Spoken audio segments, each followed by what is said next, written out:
अस्सलाम वालेकुम, welcome to city के व्लॉग्स। होपफुली आप सब खैरियत से होंगे और ईद की तैयारियों में बिज़ी होंगे। तो जनाब आज का जो मेरा टॉपिक है वो आपके लिए बड़ा इम्पोर्टेंट होने वाला है। ये मुतल्लिक है मक्खी और मच्छरों के या कीड़ियों, चूंटियों के, वो हशरातुल अर्ज़ जो हमें बड़ा तंग करते हैं। ये पूरी दुनिया में तंग करने के लिए ही पैदा किए गए हैं, लेकिन ये हमारे इकोसिस्टम का बड़ा इम्पोर्टेंट पार्ट है। लेकिन आप घर में कैसे इनसे अपने आप को महफूज रख सकते हैं या कैसे इनकी जो बीमारियों से बच सकते हैं, तो वो मैं आज आपसे शेयर करूँगी कि मैं यहाँ पर जर्मनी में क्या करती हूँ।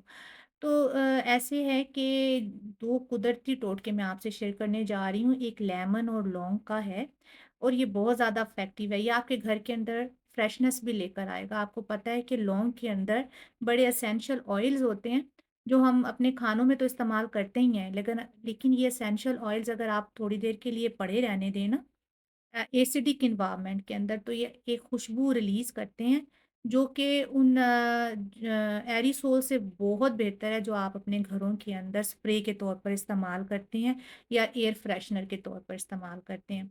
तो जनाब ये दूसरा जो है टोटका है पुदीने से मुतल्लिक, और पुदीना आपको पता है कि बहुत ही ज़्यादा हेल्दी फैमिली लेमिएसी से ताल्लुक़ रखता है। इसके सारे ही पौधे जो इस फैमिली से ताल्लुक़ रखते हैं बड़े हेल्दी हैं।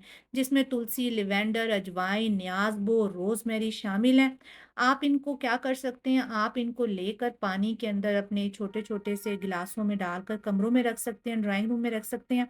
और ये पुदीना जब आपने खाना हो अपनी चटनियों में इस्तेमाल कर सकते हैं। तो देखें इस तरह मैंने पानी का ले लिया है। एक वाज़ है तो उसके अंदर आपने पानी डाल लेना, ठंडा पानी डालें, हर रोज़ चेंज करें तो आपका पुदीना बड़ा फ्रेश रहेगा। इसके टिप्स को काट लें। और पुदीने का अगर आप इसको पीस लें ना चटनी की तरह, और इसका जो पानी आए अगर आप उसकी टाँकी वगैरह लगाएँ तो फ़र्श पर भी बड़ी अच्छी खुशबू आएगी और उससे चूंटियाँ भाग जाएँगी।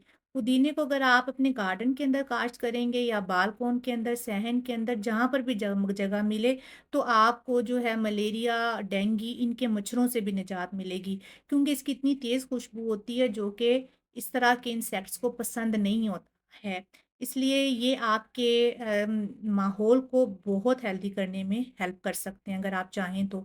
इनके ऑयल अगर आप जिस्म पर लगाएँ, तो बच्चों पर के लगाएँ तो तब भी आप अपने बच्चों को मॉस्किटोज़ वगैरह से जो है महफूज़ कर सकते हैं। ज़रूरी नहीं कि महँगे-महँगे आप मॉस्किटो रिपेलेंट लें या स्प्रेज़ करें, तो आप इन कुदरती टोटकों को या रेमेडीज़ को इस्तेमाल करके भी अपने घर के अंदर फ्रेशनेस ला सकते हैं।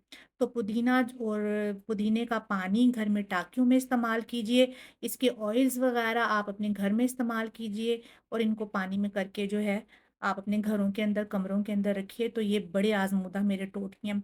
दूसरा जो मैं यहाँ पर इस्तेमाल करती हूँ, ये छोटे से गैजेट्स हैं जो कि मुख्तलिफ़ तरह के जो इंसेक्ट्स आते हैं तो उनको पकड़ने के काम आते हैं। तो ये देखें इस तरह की ये जो शक्लों के गैजेट्स हैं इसके अंदर कीड़े चले जाते हैं, इन्होंने खाने का कुछ अंदर रखा हुआ होता है, तो वो इसको पकड़ लेते हैं। दूसरी तरह की स्ट्रिप्स होती हैं, ये देखें इस तरह अगर आप इसको बाहर खींचेंगे तो ये स्ट्रिप्स निकल आएँगी, ये देखें। और ये एक तरह से चिपकती हैं जिसमें कीड़े जो हैं वो चिपक जाते हैं और अंदर नहीं आते। तो इनको ऐसी जगहों पे आप रख सकते हैं जैसे आपने मेरे पास भी देखा, जहाँ से कीड़े आने के रास्ते होते हैं। ये स्ट्रिप्स बड़ी जो हैं इफ़ेक्टिव हैं। और ये जो लंबी आप देख रहे हैं कि एक तरह की ये जो टैबलेट्स ही हैं, ये एक्चुअली रोज़मेरी से बनी हुई, ये उस मिट्टी के लिए जो मिट्टी में पैदा होने वाले इंसेक्ट्स हैं उनको किल कर देती हैं। तो ये बड़ी इफ़ेक्टिव है अगर आपके पास इंडोर प्लांट्स हैं या आप कुदरती तौर पर जो पुदीना का पानी है वो अपने इंडोर प्लांट्स के अंदर डालेंगे, तब भी मच्छर और दूसरी तरह के मिट्टी वाले कीड़े-मकोड़े पैदा नहीं होंगे। मच्छरों के लिए मैंने आपको बताया है कि पुदीने का अपने घर में काश्त करें। तो बस ये आज का दिन हमारा ऐसे ही शुरू हुआ और मैं जी चली हूँ गोश्त लेने के लिए, तो चलें मेरे साथ कि हम यहाँ पर गोश्त कैसे खरीदते हैं। हलाल गोश्त की दुकानें यहाँ पर महदूद ही हैं, लेकिन हर इलाके में एक आध आपको दुकान मिल जाती है। मैं जर्मनी का आपको बता रही हूँ। तो यहाँ पर बस मैं गोश्त लेने के लिए आई हूँ, मुर्गी क्योंकि चिकन ही ज़्यादा खाया जाता है। और गोश्त से मुझे याद आया की कुर्बानी है। तो मेरी आपसे दरख्वास्त होगी कि अपने इर्द-गिर्द के लोगों पर ज़रूर आप ध्यान दीजिए, अपने रिश्तेदारों को ज़रूर याद रखिए और गोश्त का उनका जो हक़ है वो उन तक पहुँचाइए। तो बस जी यहाँ पर जो मुर्गी इस तरह तो नहीं बनती जैसे पाकिस्तान वग़ैरह में बनती है, स्किन के साथ होती है और अक्सर ऐसे ही पकड़ा दी जाती है। अगर रिक्वेस्ट की जाए तो जैसे ये हमारे तुर्की अंकल हैं, ये बड़े अच्छे हैं और ये हमें स्किन उतार कर बड़ी अच्छी जो है ना मुर्गी साफ़-सुथरी बना कर दे देते हैं। तो बस जी आज शनवारी का प्रोग्राम बना, शनवारी पकाने के लिए ज़रूरी है कि आपके पास हरी मिर्चें और टमाटर अच्छी क्वालिटी वाले हों। तो यहाँ से बस थोड़ी तेज़ हरी मिर्चें उठाई, मिलेंगी तो आपको हज़ारों किस्म की, लेकिन सारी वलायती मिर्चें होती हैं, सिर्फ़ खुशबू के लिए होती हैं, तेज़ी नहीं होती। ऑयल को बस हमने रखा कढ़ाई के अंदर, कढ़ाई भी हमने ढूँढ ली कहीं से तो इसके अंदर डालें आप नमक। तो शनवारी कढ़ाई आपको पता है हमारी केपीके की कढ़ाई है और क्या फर्स्ट क्लास मैं कहती हूँ चिकन का ट्रीटमेंट है, इतना अच्छा ट्रीटमेंट चिकन का मुझे और किसी शक्ल में पसंद नहीं आता। तो ये जी नमक का कमाल है कि नमक को आप पहले ऑयल में मेल्ट होने दें, थोड़ा पकने दें और इसके बाद अपनी मुर्गी को धोकर जो है आप इस चिकन के ऑयल के हवाले करें। बस जी हमने भी यही काम किया, ऑयल के हवाले हमने इसको कर दिया। असल काम ही यही है कि ये तेज़ आँच के ऊपर जो है वो नमक के अंदर जो है वो हमारा चिकन पके। तो जी ये आप देख सकते हैं कि अभी इतना चूल्हा मेरा इतना गर्म नहीं हुआ, लेकिन बहरहाल आगे आप देखेंगे कि ये देखें जी बस यहाँ पर चिकन को आपने ऑयल के अंदर अच्छे से फ्राई कर लेना है। इसका जो पानी है वो पूरा हो जाए, बिल्कुल आपने ड्राई नहीं करना। के बाद आपने यहाँ पर इसके अंदर लहसुन अदरक का पेस्ट डाल देना है।